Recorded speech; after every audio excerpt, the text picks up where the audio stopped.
Welcome to Zee TV news. నేను మీ భవాని. బులెటిన్లో ముందుగా హెడ్లైన్స్ చూద్దాం. శాంతి భద్రతల పరిరక్షణ, నేరాలు అదుపు చేయడంలో విశాఖ పోలీసుల పాత్ర అభినందనీయమన్న విశాఖ పోలీస్ కమిషనర్ రవిశంకర్ అయ్యన్నర్. గత ఏడాదితో పోలిస్తే ఈ ఏడాది నేరాల సంఖ్య 36% తగ్గిందని వెల్లడి. ప్యాకేజీ కోసం త్యాగాలు చేసే త్యాగరాజును దత్తపుత్రుల్లోనే చూస్తుంటామని పవన్ కళ్యాణ్ విమర్శించిన సీఎం జగన్. భీమవరంలో విద్యా దీవెన కార్యక్రమంలో పాల్గొన్న సీఎం భీమవరం ప్రజలు దత్తపుత్రుడిని తిరస్కరించారని వ్యాఖ్య. ముఖ్యమంత్రి జగన్మోహన్ రెడ్డి బీసీల ద్రోహి అని టీడీపీ జాతీయ ప్రధాన కార్యదర్శి నారా లోకేష్ ఆగ్రహం. బీసీలలో చైతన్యం కలిగించడానికి జనవరి 4న జైహో బీసీ పేరిట కార్యక్రమం నిర్వహించబోతున్నట్లు లోకేష్ వెల్లడి. ఆరోగ్య భారత్, నవభారత్ నిర్మాణం భారత ప్రధాని లక్ష్యమని కేంద్ర మంత్రి మన్సుఖ్ మాండవీయ వెల్లడి. నగరంలో ఆయుష్మాన్ భారత్ ఆరోగ్య మౌలిక వస్తువుల మిషన్ శంకుస్థాపనలో పాల్గొన్న కేంద్ర మంత్రి మాండవీయ, ప్రజాప్రతినిధులు. ఆరోగ్య రంగ అభివృద్ధిలో ఆంధ్రప్రదేశ్ క్రియాశీలత, ప్రగతి భేష్ అని ప్రశంస. ప్రతిపక్ష నేతలపై మరోసారి విరుచుకుపడిన మాజీ మంత్రి వెల్లంపల్లి. జగనన్న హయాంలో జరిగిన అభివృద్ధిపై బహిరంగ చర్చకు సిద్ధమా అని ప్రతిపక్షాలకు వెల్లంపల్లి సవాల్.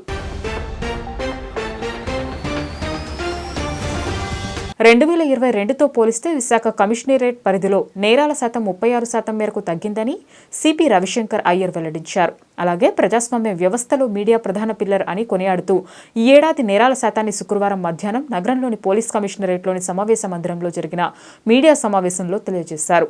హత్యలు, kidnap, attempt rape, white collar నేరాలు, రోడ్డు ప్రమాదాలు, ప్రాపర్టీ క్రైమ్ కొంతమేర తగ్గాయని చెప్పారు. అయితే సైబర్ నేరాల శాతం గణనీయంగా పెరిగిందని, పెరగడానికి గల కారణాలను ఆయన వివరించారు. 2021-22 సంవత్సరాలతో పోల్చుకుంటే 2023లో నేరాల శాతం తగ్గినట్లు పేర్కొన్నారు. రోడ్డు ప్రమాదాలకు సంబంధించి 2022లో 4494 ఉన్న రోడ్డు ప్రమాదాలు 2023లో 3513 నమోదయ్యాయని తెలిపారు. నేరాల నియంత్రణపై అన్ని రకాల చర్యలు తీసుకుంటున్నామని, అందుకనే ఈ ఏడాది నేరాల శాతం తగ్గిందని ఆనందం వ్యక్తం చేశారు. రానున్న నూతన సంవత్సర వేడుకలను పోలీసు నిబంధనలకు అనుగుణంగా జరుపుకోవాలని కమిషనర్ యువతకు సూచించారు.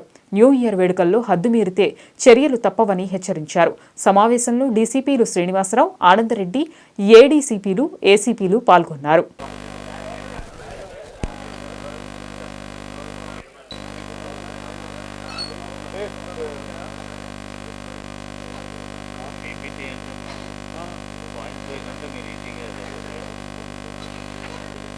మరి వాళ్ళకి ఎట్లా చెప్పేది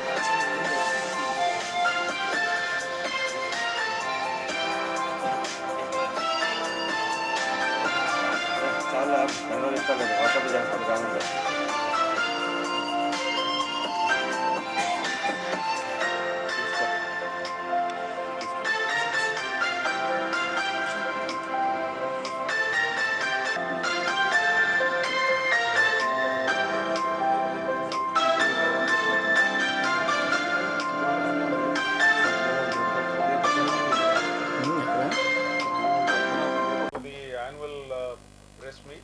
కానీ rape, attempt to murder, hurt cases ఇవి అన్ని కూడా చాలా వరకు తగ్గింది. సిమిలర్లీ వైట్ కాలర్ అఫెన్సెస్ అవి కూడా కంపేర్ టు 2022 తగ్గింది. సైబర్ క్రైమ్స్ ఏదైతే ఉందో అది పెరిగింది ఇక్కడ. సో అది దానికి చాలా కారణాలు ఉన్నాయి. నేను నెక్స్ట్ స్లైడ్స్ లో చూపిస్తున్నప్పుడు I will give you the details about the reasons for increase in the total number of cyber crimes in Visakhapatnam city and what is our ma pranalika ఏంటని కూడా I will just give a small introduction to that part. Similarly road accidents అని కూడా కొంతవరకు తగ్గింది. From 4494 it has come down to 3513. Property crimes కూడా 893 నుంచి 664 కి వచ్చేసింది. సో ఈ విధంగా overall crime at a glance, if you see Visakhapatnam city lo, because of good policing, it has come down. Similarly bodily offences ante bodily offences dantlo hurt cases have come down from 493 to 356. Grievous hurt cases by and large have also come down 56 నుంచి 46 కు వచ్చాయి. kidnap cases తగ్గింది. Earlier kidnap and abduction cases were 42, now it is only 18. Attempt to murder cases, తర్వాత murder cases అన్ని కూడా చాలా వరకు తగ్గింది. Other offences, మనం white collar offences, I just told you, they have come down from 841 to 723. అదే విధంగా ఈ మర్డర్స్ మనం విశ్లేషణ చేస్తే what is the reason behind the murders, ఏదైతే మన దగ్గర ఇప్పుడు 27 murders were reported last year, this year 2023. దాంట్లో మెయిన్ కారణాలు ఏమంటే సడన్ ప్రొవోకేషన్ ఒకటి, ఇల్లిసిట్ ఇంటిమేసీ అంటే అక్రమ సంబంధాలు ఒకటి, తర్వాత family disputes. These are the 3 main reasons why murders are happening. అంటే 27 మర్డర్స్ జరిగింది this year, current year. So the reasons are that. Apart from that, love affair is also one of the reasons why the murders are taking place in Visakhapatnam city. NBW's non-bailable warrants, ఇది కూడా చాలా important అంశం మన criminal justice system లో. ఏదైనా crime ముందు trial కి తీసుకెళ్లాలంటే non bailable warrants ఏదైతే ఇష్యూ చేస్తుందో కోర్టు, వాటిని ఎగ్జిక్యూట్ చేసి నిందితుడిని తీసుకొచ్చి ప్రవేశపెట్టడం చాలా ఇంపార్టెంట్. దాంట్లో భాగంగా ఇది ఒక పెద్ద ఇష్యూ, ఎందుకంటే మన దగ్గర నేరస్తులు అందరూ కూడా ఇతర రాష్ట్రాల నుంచి ఉన్నారు. ఇక్కడ వెస్ట్ బెంగాల్, అస్సాం, ఉత్తరప్రదేశ్, నేబరింగ్ తెలంగాణ నుంచి, తమిళనాడు, కర్ణాటక. సో ఇదంతా కూడా దీని వెనక చాలా శ్రమ ఉంటుంది. సో దాంట్లో భాగంగా చూస్తే our boys have executed nearly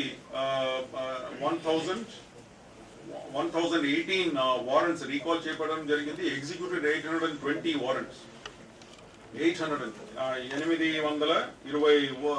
warrants ని ఎగ్జిక్యూట్ చేయడం జరిగింది. అన్ని చోట్ల తిరిగి వాళ్ళందరినీ కూడా తీసుకొచ్చేసి కోర్టులో ప్రవేశపెట్టిన తర్వాత ట్రయల్ మొదలవుతుంది. So 820 they have done.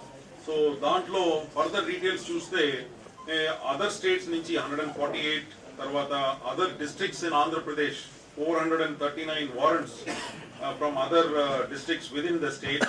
So ఈ విధంగా బాగా కష్టపడి మా స్పెషల్ టీమ్స్ అన్ని కూడా ఏర్పాటు చేసేసి ఈ విధంగా ట్రయల్ అన్ని కూడా ముందుకు తీసుకువెళ్ళడం జరిగింది. క్రైమ్ అగేన్స్ట్ ఉమెన్ చూస్తే last year 1282 cases were reported, whereas this year 2023 లో 884 వచ్చేసింది. So crime against women also by and large has come down because of the Disha initiatives, తర్వాత other awareness programmes that our teams have conducted in various colleges, schools, and with the help of the NGOs. So it is almost 45% తగ్గిందండి the total number of crime against women. Crime against women లో dowry harassment 354, molestation cases, rape and kidnap and POCSO cases, ఇదన్నీ కూడా చూస్తే చాలా వరకు తగ్గింది. From 1282 నుంచి 884 వచ్చేసింది. Okay. Similarly, crime against children, POCSO cases. These POCSO cases also, if you see, 2021 lo the number of POCSO cases registered were 149. 2022 lo it came down to 131, and this year 94 cases were registered. దాంట్లో కూడా చూస్తే దాదాపు 40% there is a reduction in crime against. Package కోసం త్యాగాలు చేసే త్యాగరాజును దత్తపుత్రుల్లోనే చూస్తుంటామని CM Jagan వ్యంగ్యం ప్రదర్శించారు. భీమవరంలో ప్రజలు దత్తపుత్రుడిని తిరస్కరించారని వెల్లడించారు. కనీసం ఒక్క భార్యతోనైనా 3-4 ఏళ్లు కాపురం చేయలేనివాడు రాజకీయాల్లో మాత్రం చంద్రబాబుతో కనీసం 10-15 ఏళ్లు కొనసాగాల్సిందేనని తన పార్టీ వారికి హితోపదేశం చేస్తున్నాడని సీఎం విమర్శలు గుప్పించారు. పశ్చిమ గోదావరి జిల్లా భీమవరంలో ఏర్పాటు చేసిన విద్యా దీవెన నిధుల విడుదల కార్యక్రమంలో ఏపీ సీఎం జగన్ పాల్గొన్నారు. ఈ సందర్భంగా ఆయన ప్రసంగిస్తూ విపక్ష నేతలపై తీవ్రస్థాయిలో ధ్వజమెత్తారు. ఇదే భీమవరంలో ప్రజలు దత్తపుత్రుడిని తిరస్కరించారని వెల్లడించారు.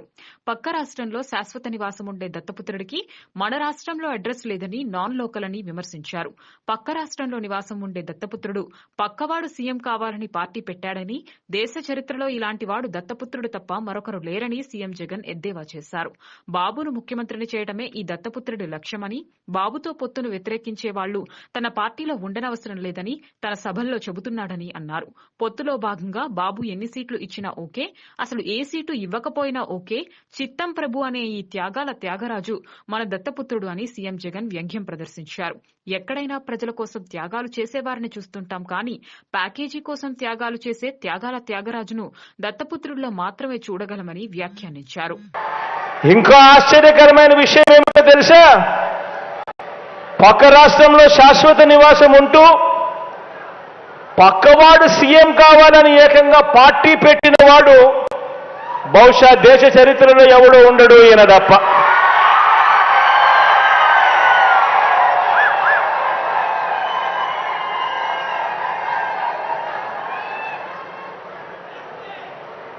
ఈ మనిషి బాబు ముఖ్యమంత్రి అయితే చాలు,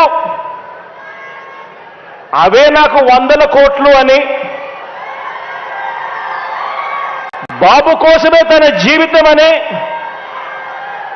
అందుకు అంగీకరించని వారిని తన పార్టీలో కూడా ఉండకూడదు అని, ఈ విషయంలో వేరే అభిప్రాయం కూడా ఉండదు అని, తన పార్టీ నుంచి వాళ్ళు వెళ్ళిపోవచ్చు కావాలంటే అని చెప్పి కూడా తన సభల్లో ఉపన్యాసాలు ఇచ్చేవాడిని బహుశా ఎవరిని మనం చూసుంటాం, ఒక్క ఈయన తప్ప. ఈ దత్తపుత్రుడికి ఆ బాబు పొత్తులో ఎన్ని సీట్లు ఇచ్చినా ఓకే, ఏ సీటు ఇవ్వకపోయినా ఓకే.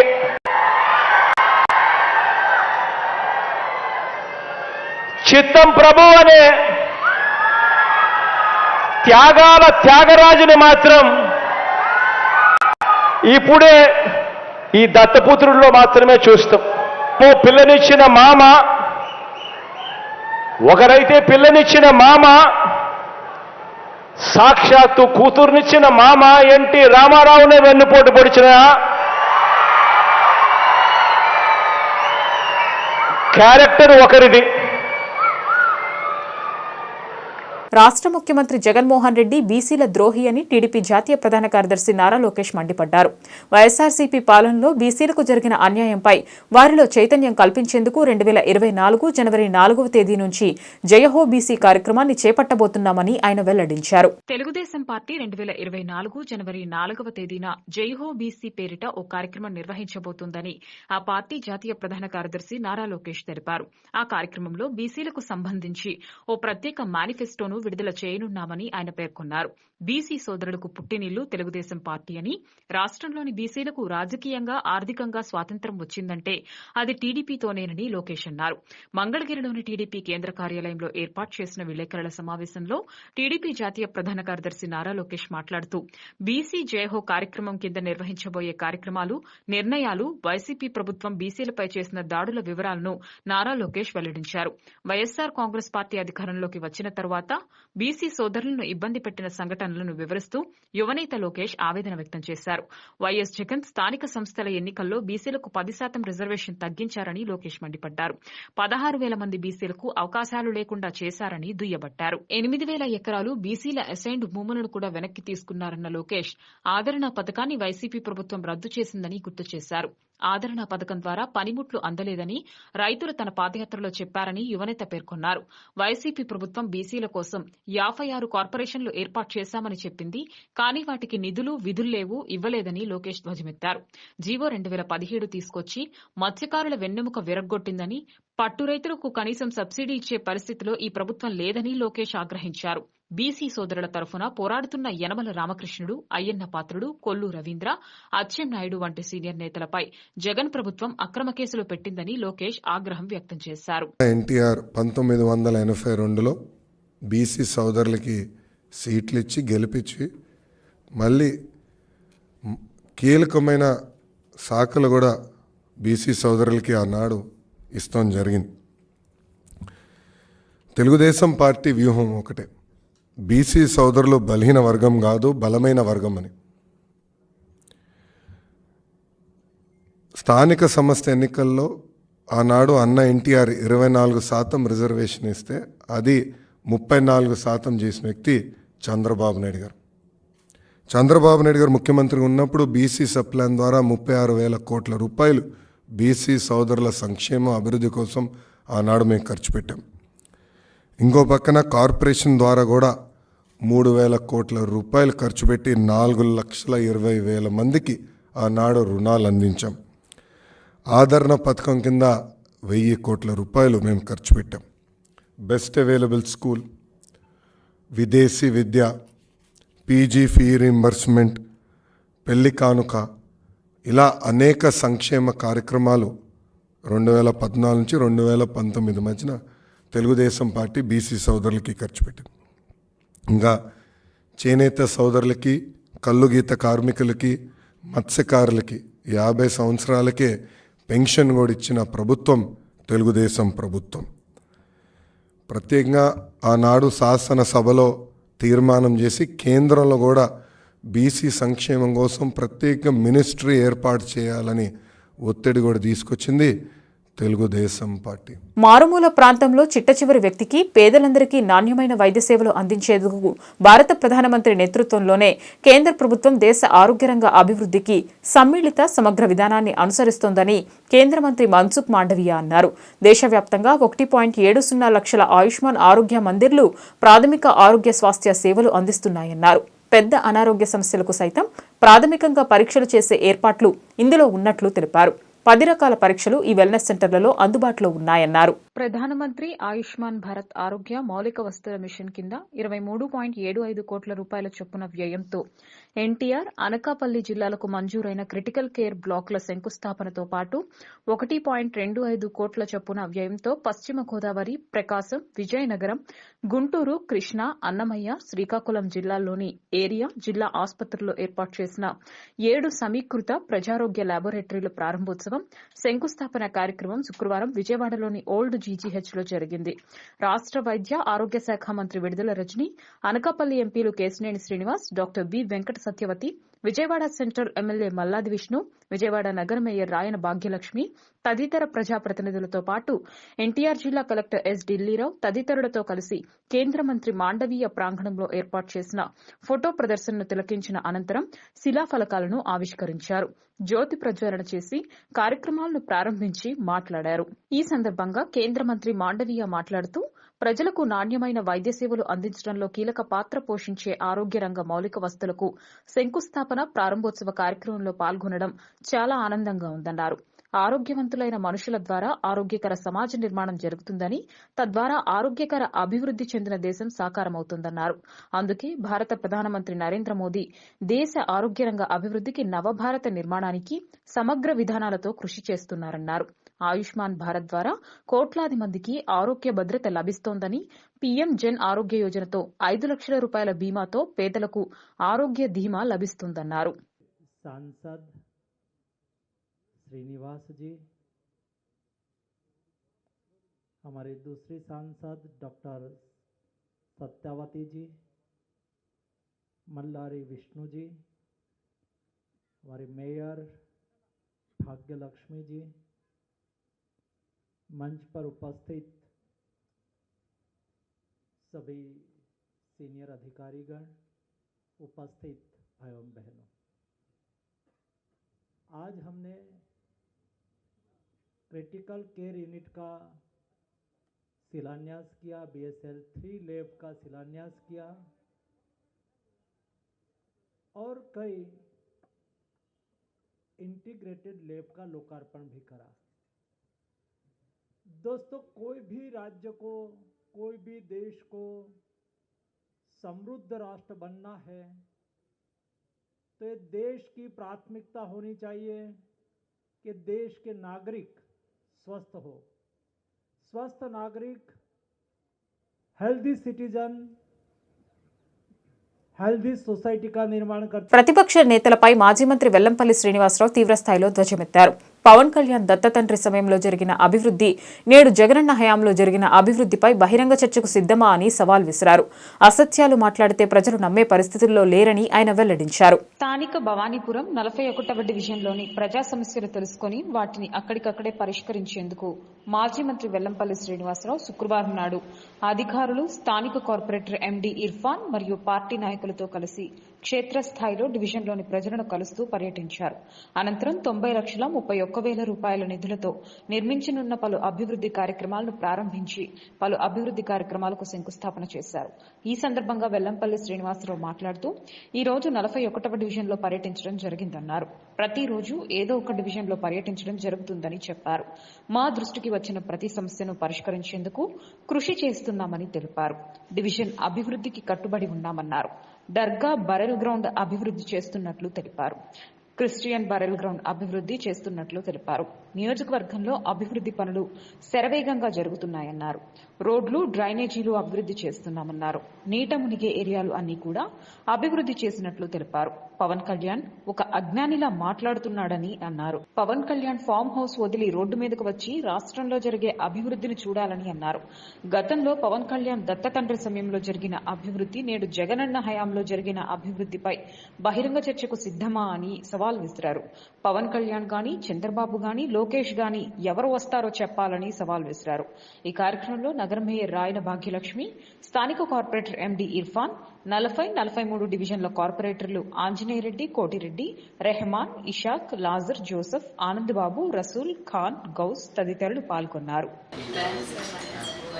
ఈరోజు 44వ డివిజన్లో పలు అభివృద్ధి కార్యక్రమాలు శంకుస్థాపనలు ఉన్నాయి. ఆల్రెడీ వర్కులు కూడా కొన్ని జరుగుతున్నాయి. కొద్ది రోజులు మళ్ళీ ప్రారంభోత్సవం కూడా చేయబోతున్నాం. సుమారుగా దాదాపు 76 లక్షలు పెట్టి ఈ రోడ్లన్నీ కూడా సిమెంట్ రోడ్లని శంకుస్థాపన కార్యక్రమం చేపట్టాం. 2 monthsలో ఇవన్నీ కూడా అవ చేసేస్తాం. అదేవిధంగా ఇక్కడున్న భారత్ గ్యాస్ కంపెనీ అని చెప్పని ఇళ్ల మధ్యలో ఉందని చెప్పని అందరూ కూడా కంప్లైంట్స్ ఇవ్వడం జరుగుతుంది. దాన్ని కొంచెం భద్రత ఇబ్బందిగా ఉందని చెప్పని కూడా చెప్పడం జరుగుతుంది. దాని మీద కూడా అధికారులు తగు చర్యలు తీసుకొని కూడా చెప్పడం జరిగింది. అదేవిధంగా కొంత ఆర్టీసీ సైట్కి అనుకుని ట్రైన్ ఒకటి కొంచెం ఇష్యూస్ వచ్చాయి, మాకు దృష్టికి రావడం జరిగింది. వాటిని కూడా సార్ట్అవుట్ చేయడానికి ఆర్టీసీ అధికారులతో కూర్చోబెట్టి సమానం చేద్దామని చెప్తున్నాం. ఎందుకంటే ఈ 44 డివిజన్ చూసుకుంటే కనుక అభివృద్ధిలో శరవేగంగా ముందుకెళ్తుంది. శంకుస్థాపనలే కాదు, ఇందాక మా మేయర్ గారు చెప్పిన ప్రకారం శంకుస్థాపనలు కాదు, శంకుస్థాపనలు మేమే చేస్తాము, ప్రారంభోత్సవాలు మేమే చేస్తాం. అంటే చంద్రబాబు లాగా ఏదో శిలాపలక వేసి వెళ్ళిపోయే పరిస్థితి కాదు. మీరు చూసుకుంటే కనుక ఇదే డివిజన్లో స్టేడియం ఉంది. ఎలక్షన్స్ కొద్ది రోజుల ముందు దాన్ని శంకుస్థాపన చెప్పి 60 కోట్లు పెట్టి శంకుస్థాపన చేసి వెళ్ళిపోయాడు, ₹1 నిధులు విడుదల చేయకుండా. కానీ అది మా ప్రభుత్వం వచ్చాక గ్రౌండ్ లెవెల్ చేయడం కానివ్వండి, వెనక నుంచి దాదాపు 2 ఫేసులుగా 7 కోట్లు ఒకటి, 8 కోట్లు ఒకటి, 2 ఫేసులుగా దాన్ని బియ్యం చేసి 7 కోట్ల వరకు ఆల్రెడీ దాదాపు 50% కంప్లీట్ అయిపోవడం కానివ్వండి. పూర్తిగా మేమంతా కూడా వర్కులు చేసుకుంటూ ముందుకెళ్తున్నాం. గతంలో శిలాపలకాలకు మాత్రమే పరిమితమే పార్టీ కానీ ప్రభుత్వం కానీ, చంద్రబాబు ప్రభుత్వం, తెలుగుదేశం ప్రభుత్వం.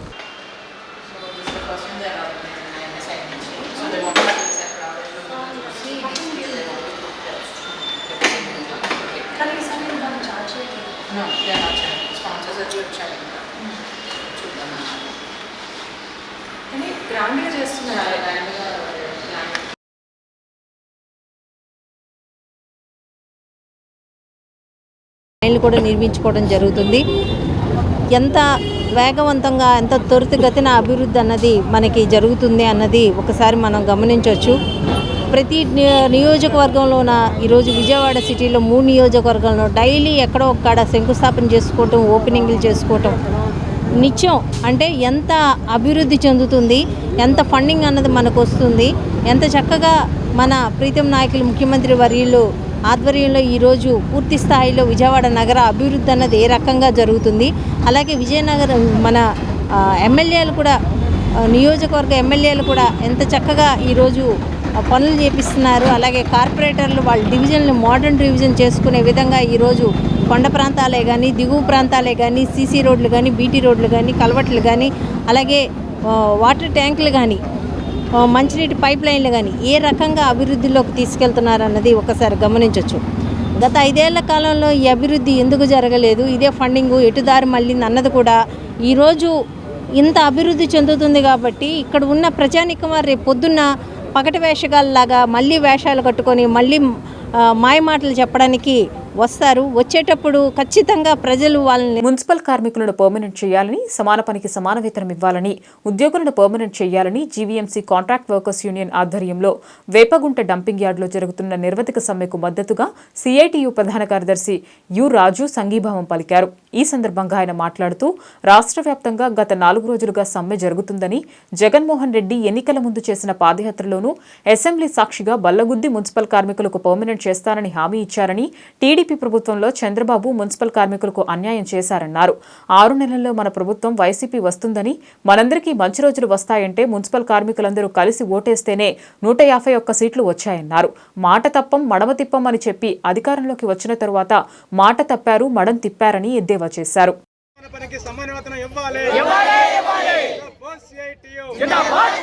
మున్సిపల్ కార్మికుల సమ్మెను జయప్రదం చేయండి. వర్ధిల్లాలి మున్సిపల్ కార్మికుల ఐక్యత. పోరాడే తీరుతాం. మున్సిపల్ కార్మికులందరికీ సమాన పనికి సమాన వేతనం ఇవ్వాలి. మున్సిపల్ కార్మికులందరినీ పర్మనెంట్ చేయాలి. జగనన్న పాదయాత్రలో ఇచ్చిన హామీని అమలు చేయాలి.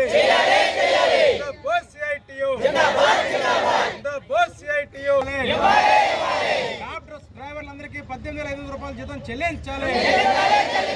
ట్రాక్ డ్రైవర్లకి కనీస వేతనం 18,500. మున్సిపల్ కార్మికులందరినీ పర్మనెంట్ చేయాలి. వర్ధిల్లాలి మున్సిపల్ కార్మికుల ఐక్యత. పోరాడే తీరుతాం.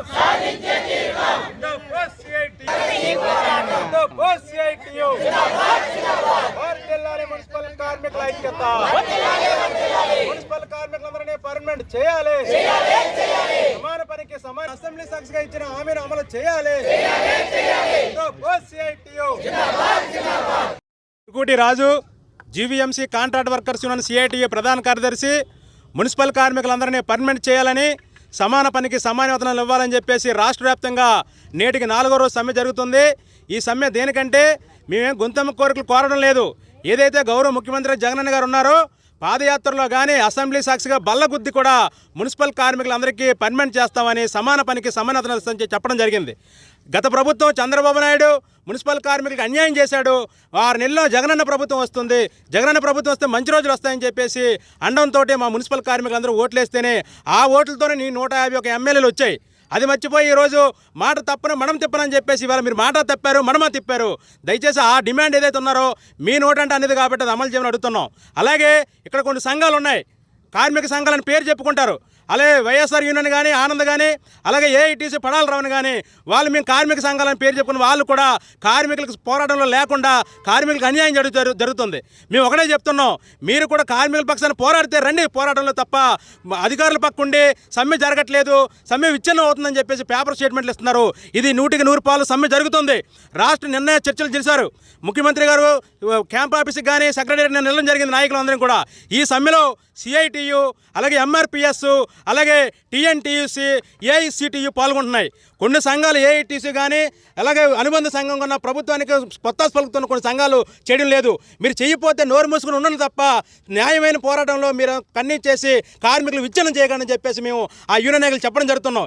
అలాగే ఇక్కడ కమిషనర్ గారు కానీ, ఏడీసీ గారు కానీ, సీఎంహెచ్ గారు కానీ మీరు మా కార్మికుల్ని విచ్ఛిన్నం చేసి పోటీ కార్మికులను తీసుకొచ్చి మీరందరూ కూడా మా పోరాటానికి విచ్ఛిన్నం చేస్తే తగిన మూల్యం చెల్లించుకో తప్పని వార్నింగ్ ఇస్తున్నాం. ఎందుకంటే రేపు 31వ తేదీ నుండి సమ్మె మరింత ఉధృతం అవుతుంది. వాటర్ సప్లై కార్మికులు కూడా సమ్మెలో పాల్గొంటున్నారు. దీనివల్ల రానున్న రోజుల్లో ప్రజలకు అసౌకర్యం కలిగితే దానికి పూర్తి బాధ్యత ఈ రాష్ట్ర ప్రభుత్వం, ముఖ్యంగా కమిషనర్ గారిదని చెప్పేసి మేము హెచ్చరిస్తున్నాం. విశాఖ సింహాచలం పంచగ్రామాల భూ సమస్య కోరుతూ ప్రజా సమైక్య రైతుల సంఘం ఆధ్వర్యంలో సింహాచలంలో భారీ ధర్నా నిర్వహించారు. రైతులు, 5 గ్రామాల ప్రజలు ఈ ధర్నాలో పాల్గొన్నారు. సింహాచలం పంచగ్రామాలైన సమస్య రోజురోజుకి జటిలం చేస్తున్నారే తప్ప పరిష్కారం దిశగా అడుగులు వేయటం లేదని జీవీఎంసీ ఫ్లోర్ లీడర్ 78వ వార్డు కార్పొరేటర్ బి గంగారావు అన్నారు. ఈ ధర్నాలో ఆయన మీడియాతో మాట్లాడుతూ ఈ పంచగ్రామాల్లో 5 నియోజకవర్గాలకు విస్తరించి ఉందని, ప్రభుత్వం ఆలసత్వం ప్రదర్శిస్తే తగిన గుణపాఠం చెబుతామని హెచ్చరించారు. గుర్తించాలి, ఆదివాళ్ళ హక్కుదారులుగా గుర్తించాలి. ఇంటి నిర్మాణాలకు రిజిస్ట్రేషన్లు పునరుద్ధరించాలి. ఇంటి నిర్మాణాలను రిజిస్ట్రేషన్ పునరుద్ధరించాలి. పంచగ్రామాల ఐక్యత. 3 survey segment record 1903 survey settlement record ప్రకారం హక్కులు గుర్తించాలి, పరిష్కరించాలి. పంచగ్రామాల భూ సమస్యను పరిష్కరించాలి. పంచగ్రామాల భూ సమస్యను వర్ధిల్లాలి. పంచగ్రామాల ఐక్యత. జగన్మోహన్ రెడ్డి ప్రభుత్వం ఈ సమస్యను పరిష్కారం చేయాలి. ఎమ్మెల్యే ముత్తంశెట్టి శ్రీనివాసరావు ఈ సమస్య పరిష్కారం చేసే కృషి చేయాలి. ఎమ్మెల్యే ముత్తంశెట్టి శ్రీనివాసరావు ఈ సమస్య పరిష్కారం కోసం కృషి చేయాలి.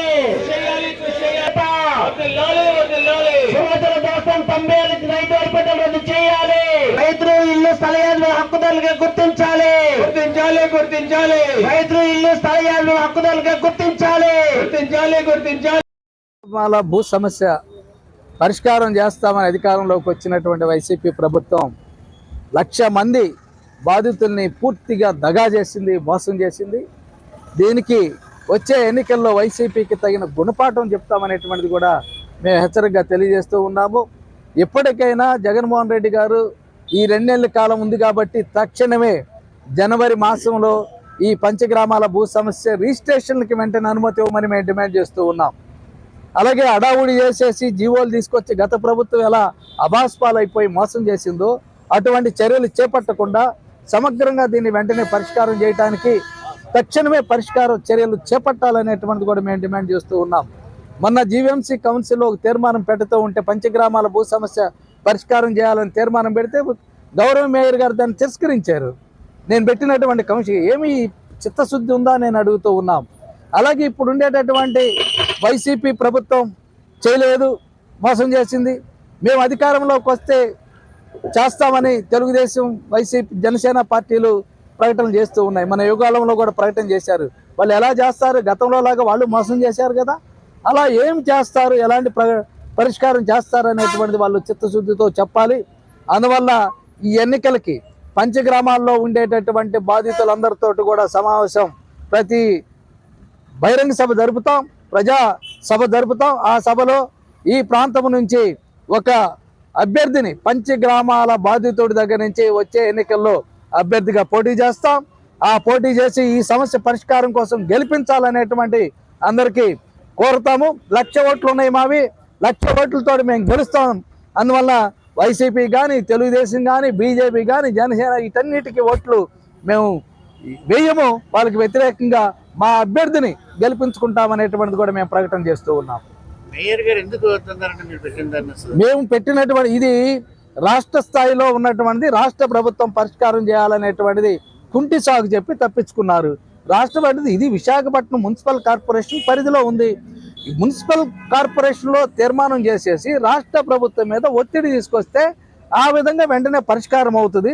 రెండోది, చట్టబద్ధంగా అనేక లిటిగేషన్లు పెట్టారు కాబట్టి న్యాయస్థానాల్లో ఇది మున్సిపల్ కార్పొరేషన్ యొక్క తీర్మానం అనేటువంటిది బాధితులు కూడా ఉపయోగపడుతుంది అనేటువంటిది ఒక సదుద్దేశంతో నేను పెట్టినటువంటి తీర్మానాన్ని వాళ్ళు ఎటువంటి ఎజెండాలో కూడా పెట్టకుండా ఆదిలోనే తిరస్కరించారు. అందుకు వాళ్ళు దీన్ని అనుకునేటటువంటి కుట్ర ఏమిటంటే తీర్మానం పెట్టి ఆమోదింపు చేసేస్తే రాష్ట్ర ముఖ్యమంత్రి గారు వాళ్ళని బెదిరిస్తారు అనేటువంటి భయంతో ఆ విధంగా తిరస్కరించారు. వైసీపీలో ఏ కార్పొరేటర్ సమర్థించలేదు.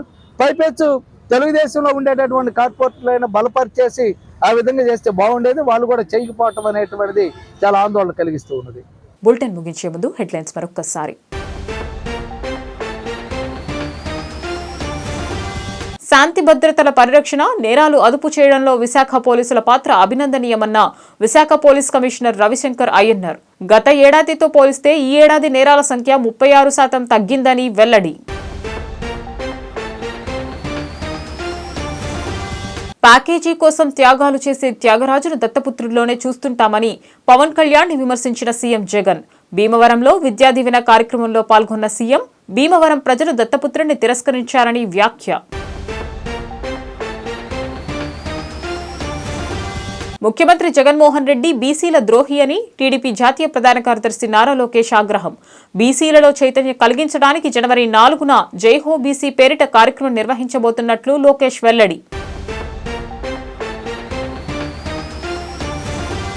ఆరోగ్య భారత్ నవభారత్ నిర్మాణం భారత ప్రధాని లక్ష్యమని కేంద్ర మంత్రి మన్సుఖ్ మాండవీయ వెల్లడి. నగరంలో ఆయుష్మాన్ భారత్ ఆరోగ్య మౌలిక వస్తుల మిషన్ శంకుస్థాపనలో పాల్గొన్న కేంద్ర మంత్రి మాండవీయ, ప్రజాప్రతినిధులు. ఆరోగ్య రంగ అభివృద్ధిలో ఆంధ్రప్రదేశ్ క్రియాశీలత ప్రగతి భేష్ అని ప్రశంస. ప్రతిపక్ష నేతలపై మరోసారి విరుచుకుపడిన మాజీ మంత్రి వెల్లంపల్లి. జగనన్న హయాంలో జరిగిన అభివృద్ధిపై బహిరంగ చర్చకు సిద్ధమా అని ప్రతిపక్షాలకు వెల్లంపల్లి సవాల్. ఈ వార్తలు ఇంతటితో సమాప్తం. నమస్కారం.